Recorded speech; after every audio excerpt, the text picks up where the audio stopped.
आप पर वापस आते हैं। आपने बड़ा अच्छा सवाल पूछा।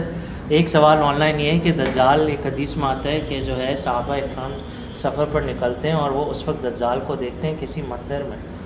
ये जो है हदीस में वाकई आता है, एक आइलैंड पर देखते हैं। लेकिन हाँ, तमिलनाडु की, लेकिन आपके ख्वाबों से पता चलता है कि दज्जाल 1990 में पैदा हुआ है। इसकी वजाहत फरमा दें। पता नहीं, वल्लाह आलम। अब जो मैंने ड्रीम्स में देखा है मैं वही शेयर करूँगा। जो मैंने ड्रीम्स में देखा है वो यही है कि दज्जाल इसी दौर में पैदा होता है। हो चुका है 1990। नहीं, 90 वल्लाह आलम का पैदा हुआ है, लेकिन वो हो चुका है।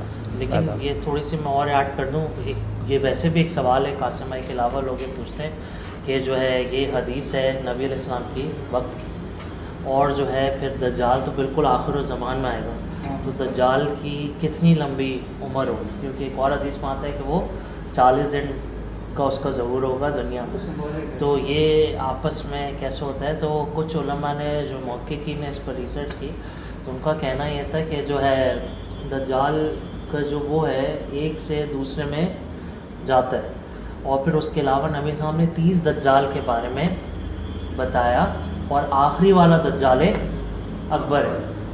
ठीक है, तो ये 2-3 वजाहतें इस तरीके से आती हैं। वैसे अल्लाह ताला बेहतर जानता है, अल्लाह वाला इसके पीछे क्या हकीकत है। एक और सवाल ये, जैसे कि इल्लुमिनाती तंजीम है, वो भी अपना सालों से काम करते जा रहे हैं, तो हो सकता है वो कोई दज्जाल का भी हो कि वो एक से दूसरे में ट्रांसफ़र करते चले जा रहे हों। अल्लाह क्या तरीका है। और जो वैसे आपने ये तो देखा है शैतान का जो ऐसे पैसा आ रहा है सबसे ज़्यादा हाँ पसंदीदा है, तो क्या पता शैतान ही तरबियत देता हो?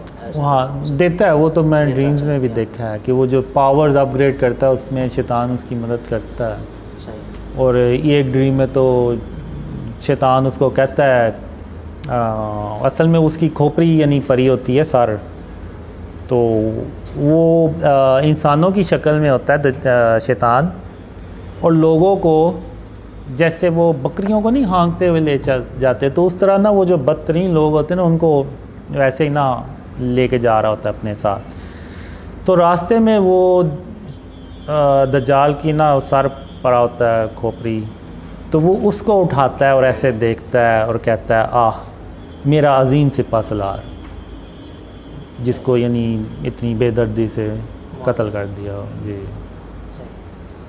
कासिम में एक और सवाल ये है, और ये मोहम्मद शहराज भाई का है, कि हदीस में आता है कि बीस्ट ऑफ द अर्थ यानी दाबतुल अर्ज़ बड़ा जानवर होगा। कासिम भाई क्या इस बात को बता सकते हैं उसका कद कितना उन्होंने देखा है ख्वाबों में? कद असल में मैंने इसके बारे में 2 ही ड्रीम देखे हैं, और छोटे ड्रीम देखे हैं। एक में ये होता है कि वो जैसे बेंच से नहीं बने होते, उस तरह से कोई जगह होती है, तो उस पर 2 लोग बैठे होते हैं और तीसरा वो होता है, और वो उनसे बात कर रहा होता है। अब मैं उसको दूर से देखता हूँ कि वो क्या बात कर रहा होता है, ये भी नहीं मुझे पता चलता कि क्या बात कर रहा है। तो एक दूसरे ड्रीम में मैं देखता हूँ कि वो चलता हुआ आ रहा है। अब वो होता ऐसे जैसे उसका जो सर होता है वो बकरी की तरह का जैसे होता है, सींग से बने होते हैं, लेकिन चलता वो इंसानों की तरह है, और हाइट उसकी 6 फुट अराउंड होगी। 6 फुट के आसपास? हाँ, वल्लाह आलम, ये सिर्फ अंदाज़ा है, लंबी भी हो सकती है, छोटी भी।